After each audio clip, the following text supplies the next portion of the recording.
Hello friends, आज हम करेंगे रिसर्च एप्टीट्यूड के कुछ इम्पोर्टेंट क्वेश्चंस। तो चलिए स्टार्ट करते हैं। Question number first, field study is related to option A real life situations, option B experimental situations, C laboratory situations और D none of the above. Field study is related to, जो field study होती है वो किससे related होती है?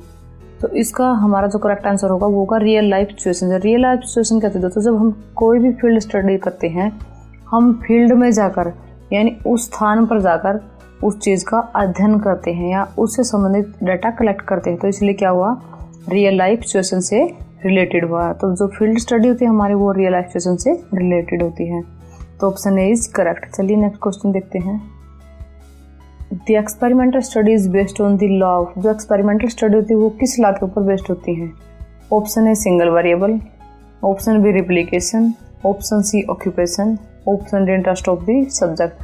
तो दोस्तों एक्सपेरिमेंटल स्टडी में हम क्या करते हैं, एक्सपेरिमेंट करते हैं। तो एक्सपेरिमेंट किस पे किया जाता है, किसी ना किसी चीज़ पे एक्सपेरिमेंट किया जाता है। तो इसीलिए जो एक्सपेरिमेंट स्टडी होती है वो सिंगल वेरिएबल के ऊपर डिपेंड करती है। जो एक्सपेरिमेंट होता है वो सिंगल वेरिएबल के ऊपर होता है, तो इसलिए इसका करेक्ट आंसर है ऑप्शन ए। चलिए नेक्स्ट क्वेश्चन पे चलते हैं। Question number 3, attributes of object, events और things which can be measured are called. जो एट्रीब्यूट है किसी भी ऑब्जेक्ट का, इवेंट है जिसको मेजर किया जा सकता है, उसको क्या कहते हैं? Option A qualitative measure, option B data, option C variables, option D none of the above. तो दोस्तों जिस एट्रीब्यूट यानी कि किसी भी ऑब्जेक्ट के एट्रीब्यूट या इवेंट को जिनको मेजर किया जा सकता है उसको बोलते हैं वेरिएबल। तो ऑप्शन सी इज करेक्ट। चलिए नेक्स्ट क्वेश्चन देखते हैं। Question number 4, the final result of study will be more accurate if the sample drawn is. जब आप लोग कोई रिसर्च करते हैं या कोई स्टडी करते हैं तो फाइनल रिजल्ट जो है ज़्यादा से ज़्यादा एक्यूरेट कब होगा? देखिए, option A sample is taken randomly, B fixed by quota, C representative to the population, D purposive. तो दोस्तों जब हमारी स्टडी का जो फाइनल रिजल्ट होता है ज़्यादा से ज़्यादा एक्यूरेट तभी होगा जब हमारा सैंपल पॉपुलेशन का रिप्रेजेंटेटिव हो। तो ऑप्शन सी हमारा करेक्ट आंसर है। चलिए फ्रेंड्स नेक्स्ट क्वेश्चन देखते हैं। Question number 5, independent variables are not manipulated in. जो इंडिपेंडेंट वेरिएबल होते हैं किसमें मैनिपुलेट नहीं किए जाते? Option A normative researches, normative research में, B ex post facto research में, C both of the above और D none of the above. तो दोस्तों जो इंडिपेंडेंट वेरिएबल होते हैं वो एक्स पोस्ट फैक्टो रिसर्च में मैनिपुलेट नहीं किए जाते, तो बी इज करेक्ट आंसर। चलिए नेक्स्ट क्वेश्चन पे चलते हैं। Question number 6, while writing research report, a researcher जब रिसर्च रिपोर्ट लिखते हैं तो जो रिसर्च रिपोर्ट होता है उस दौरान क्या करता है? Option A must not use the numerical figures in number in the beginning of the sentence, B must arrange it in logical, topical and chronological order, C must compare his result with those of the other studies, D all of the above. तो दोस्तों जब एक research जो report बनाता है researcher तो उसको ये सभी चीज़ें ध्यान में रखनी पड़ती है, तो इसलिए करेक्ट आंसर है हमारा D all of the above. चलिए नेक्स्ट क्वेश्चन पे चलते हैं। Question number 7, a good hypothesis should be. एक अच्छी हाइपोथेसिस कैसी होनी चाहिए? Option A precise, specific and consistent with most known fact, B formulated in such a way that it can be tested by the data, C of limited scope and should not have global significance, option D all of these। तो दोस्तों जो good hypothesis होती है वो all of these quality उसमें होनी चाहिए। जो ऊपर ये क्वालिटी दी गई है ये सारी की सारी गुड हाइपोथेसिस में होनी ज़रूरी है। हाइपोथेसिस का प्रिसाइज होना, स्पेसिफिक होना और कंसिस्टेंट होना, जो भी नॉन फैक्ट है उनके साथ कंसिस्टेंट होना बहुत ज़रूरी होता है। हाइपोथेसिस इस तरह से फॉर्मुलेट की जानी चाहिए कि जो टेस्टेड डाटा होता है जो डाटा होता है उसके साथ टेस्ट की जा सके। ऑफ लिमिटेड स्कोप, और स्कोप जो है लिमिट होना चाहिए, यानी कि जो जब हम हाइपोथेसिस बनाते हैं तो हम इसकी लिमिटेशन भी साथ में डालते हैं।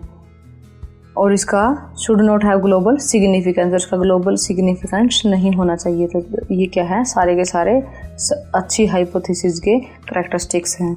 चलिए नेक्स्ट क्वेश्चन देखते हैं, question number 8। Researcher selects only 50 members as a sample from the total population of 500 and consider it good. एक रिसर्चर 50 मेंबर्स को चूज करता है और उसकी जो टोटल पॉपुलेशन है वो 500 यानी 500 है, तो वो इसको बहुत ही अच्छा समझता है। क्यों? Option A, he was good researcher, क्या वह एक अच्छा रिसर्चर है। B, he was guided by his supervisor, वह अपने सुपरवाइजर के द्वारा गाइड किया गया है। C, the population was homogeneous, population जो है होमोजीनियस, होमोजीनियस का मतलब होता है एक जैसी। Option D, all of these. तो हमारा करेक्ट आंसर यहाँ पे होगा option C, the population was homogeneous. जब पॉपुलेशन एक जैसी होगी तभी वह इन इतने मेंबर में से, मतलब ज़्यादा मेंबर में से कम मेंबर को सिलेक्ट करता है। तो चलिए नेक्स्ट क्वेश्चन देखते हैं, question number 9। Which of the following is a non probability sample. ये जो नीचे सैंपल दिए गए हैं इनमें से कौन सा नॉन प्रोबेबिलिटी सैंपल है। Option A, quota sample. B, simple random sample. C, purposive sample. D, A and C both. तो दोस्तों जो नॉन प्रोबेबिलिटी सैंपलिंग होती है उसमें कोटा सैंपलिंग और परपजीव सैंपलिंग दोनों आती है, तो इसलिए ए और सी हमारा दोनों करेक्ट आंसर हैं। तो ऑप्शन डी इज करेक्ट। चलिए नेक्स्ट क्वेश्चन देखते हैं, question number 10। Formulation of hypothesis में नॉट बी नेसेसरी। हाइपोथेसिस की फॉर्मुलेशन किसमें नेसेसरी नहीं है, यानी कि हाइपोथेसिस बनाना किसमें जरूरी नहीं है। Option A, survey studies. B, fact finding studies. C, normative studies. D, experimental studies. तो दोस्तों जब हम हाइपोथेसिस बनाते हैं तो ऐसी कौन सी रिसर्च होती है जिसमें हाइपोथेसिस बनाना ज़रूरी नहीं होता, तो वो होती है ऑप्शन बी, यानी फैक्ट फाइंडिंग स्टडीज़। जब हम कोई हिस्टोरिकल रिसर्च करते हैं तो उसमें हाइपोथेसिस बनाना ज़रूरी नहीं होता। चलिए नेक्स्ट क्वेश्चन देखते हैं, question number 11। The process not needed in experimental research is. Experimental research में कौन सी प्रोसेस की ज़रूरत नहीं होती। Option A, observation. B, controlling. C, manipulation and replication. D, reference collection. तो यहाँ पे हमारा जो आंसर होगा वो होगा रेफरेंस कलेक्शन। जब हम किसी भी एक्सपेरिमेंटल रिसर्च को करते हैं तब रेफरेंस कलेक्शन की ज़्यादा ज़रूरत नहीं होती। उसमें ज़रूरत होती है हमारे डाटा का जो रिजल्ट है वो एक्यूरेट होना चाहिए और जो हमने प्री डिटरमाइंड जो रिजल्ट हम लेके चले थे उसके अकॉर्डिंग वो सही होना चाहिए। चलिए नेक्स्ट क्वेश्चन देखते हैं, question number 12। 10-year-old children are taller than 8-year-old ones. It is an example of, जो 10 साल का जो बच्चा है वो 8 साल के बच्चे से ओल्ड लगता है, तो इस ये किसका एग्जाम्पल है। Option A, vertical studies. B, cross sectional studies. C, case studies. D, experimental studies.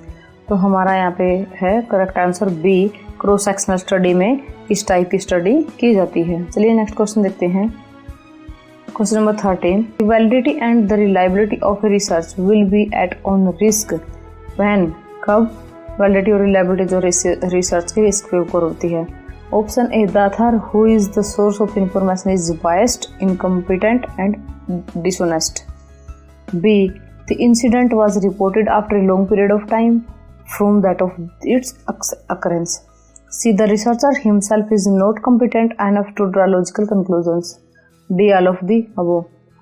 Option A क्या कहता है, जो अथर है वो क्या है, जिसने सोर्स ऑफ इंफॉर्मेशन जो ले रहा है वो बाइस्ड है, यानी पक्षपाती है, इनकम्पिटेंट है और डिसऑनेस्ट है।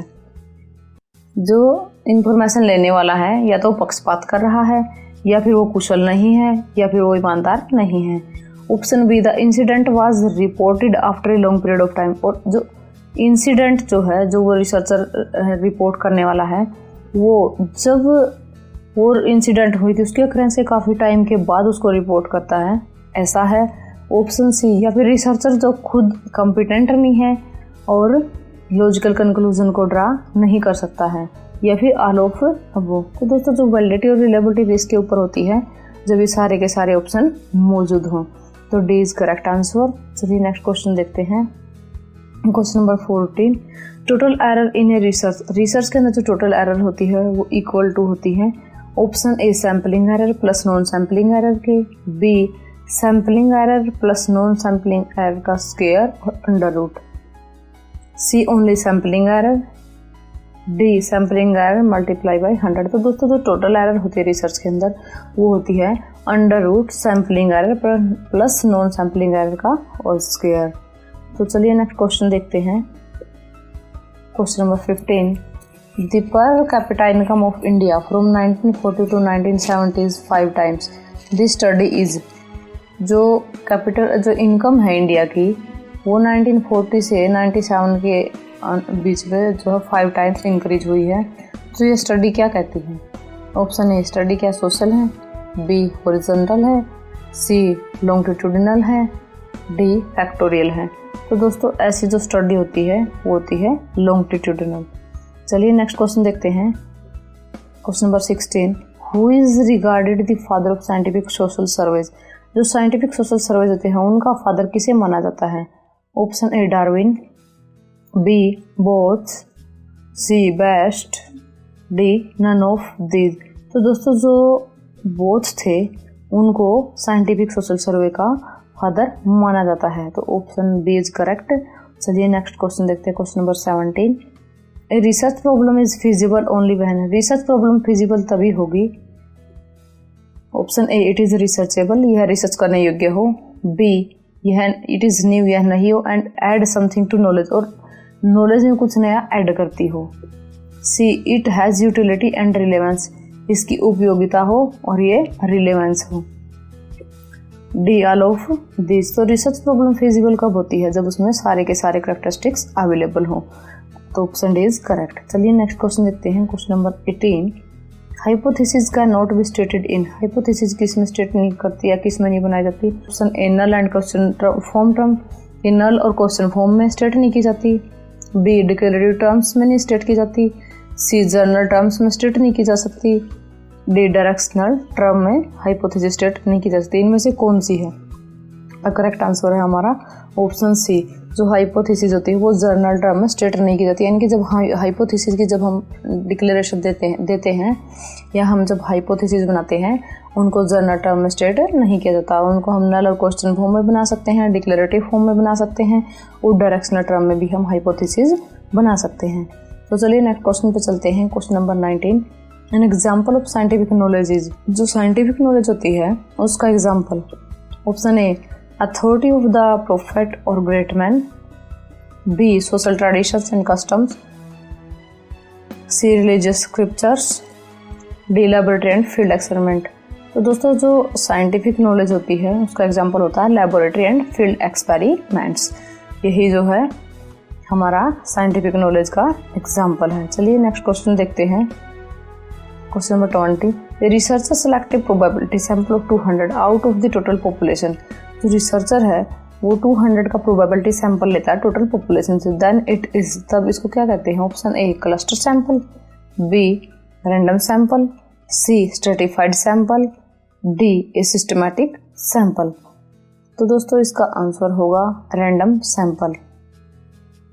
जब कोई रिसर्चर जो है ज़्यादा से ज़्यादा, यानी कि उसमें पॉपुलेशन डिफाइन नहीं है कितनी ली है, तो उसने 200 जो है अपना सैंपल ले लिया है, उसने कुछ भी आइटम है जो है 200 चीज़ें जो उसमें से सिलेक्ट कर ली है, तो ये क्या हुआ? Random sample. और उसने कोई भी 200 चीज़ें जो है उसमें ली है। हमें ये नहीं पता कि फर्स्ट वाली 200 है या फिर मिड वाली है या लास्ट वाली है। तो इस टाइप की जो सैम्पलिंग होती है उसको क्या बोलते हैं? Random sampling method. चलिए नेक्स्ट क्वेश्चन देखते हैं। Question number 21, the other name of independent variable for an experimental research is.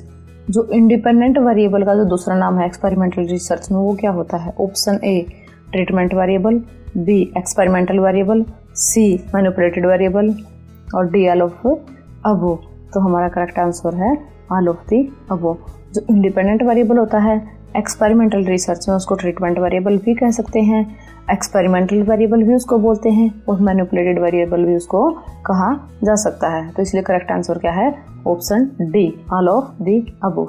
चलिए नेक्स्ट क्वेश्चन देखते हैं। Question number 22, validity of a research can be improved by. Research की जो validity होती है वो कैसे इम्प्रूव की जा सकती है? Option A eliminating extraneous factors, जो बाहरी फैक्टर होते हैं उनको हटाते हुए। B, taking the true representative sample of the population, population का ट्रू रिप्रेजेंटेटिव सैंपल लेते हुए। C, both of the above measure, तो दोनों के दोनों मेजर है, ये दोनों के दोनों सही हैं। डी, नन ऑफ दीज, दोस्तों इसका करेक्ट आंसर है both of the above measure. एक रिसर्च की वैलिडिटी तभी इम्प्रूव की जा सकती है जब हम बाहरी फैक्टर को हटा दें। दूसरा, जो हमारा सैंपल है वो पॉपुलेशन का रिप्रेजेंटेटिव होना ज़रूरी है। तो चलिए नेक्स्ट क्वेश्चन देखते हैं। Question number 23, cluster sampling technique is used when, cluster sampling technique कब यूज की जाती है? Option A, population is scattered and large size of the sample is to be drawn, population क्या है बिखरी हुई हो और जो है सैंपल का जो है लार्ज साइज लिया गया हो। Option B, population is heterogeneous, जो पॉपुलेशन है हमारी हेट्रोजीनियस हो। C, long survey is needed, जिसमें लॉन्ग सर्वे की ज़रूरत हो। और डी, ए एंड सी। तो दोस्तों जो कलेक्टर सैम्पलिंग टेक्निक होती है उसका यूज़ हम तभी करते हैं जिसमें ए और सी दोनों सिचुएशन हो, यानी कि पॉपुलेशन ज़्यादा हो और लार्ज साइज जो है सैंपल का लेना हो। और ऑप्शन सी हमारा लॉन्ग सर्वे की ज़्यादा, यानी कि सॉरी जो लॉन्ग सर्वे है उसकी हमें ज़रूरत हो, तो इसलिए कलेक्टर सैम्पलिंग का यूज़ इन्हीं में किया जाता है। चलिए नेक्स्ट क्वेश्चन देखते हैं। Question number 24, bibliography given in a research report, research report के अंदर बिब्लियोग्राफी दी जाती है। Option A, help those interested in further research and studying the problem from another angle, यह उनकी सहायता करती है जो आगे रिसर्च करना चाहते हैं या उस सिचुएशन को दूसरे एंगल से सोल्व करना चाहते हैं। Option B, make the report authentic, report को ऑथेंटिक बनाने के लिए। Option C, both A and B. Option D, none of the above. दोस्तों हमारा करेक्ट आंसर यहाँ पे हुआ बोथ ए एंड बी। चलिए नेक्स्ट क्वेश्चन देखते हैं। Question number 25, the historical research is different from experimental research in the process, जो historical research होती है वो एक्सपेरिमेंटल रिसर्च से किस प्रकार से अलग है? Option A, replication. B, the formulation of hypothesis. C, the hypothesis testing. D, all of the above. तो दोस्तों यहाँ पे है ऑल ऑफ दी अबव हमारा करेक्ट आंसर, क्योंकि जो हिस्टोरिकल रिसर्च होती है वो एक्सपेरिमेंटल से इन सभी प्रोसेस में जो है अलग होती है, रिप्लिकेशन में भी अलग होती है, फॉर्मुलेशन ऑफ हाइपोथेसिस भी इन दोनों की अलग अलग बनती है और हाइपोथेसिस टेस्टिंग में भी दोनों अलग अलग होती है। थैंक्स फॉर वॉचिंग दोस्तों, please like share and subscribe my video.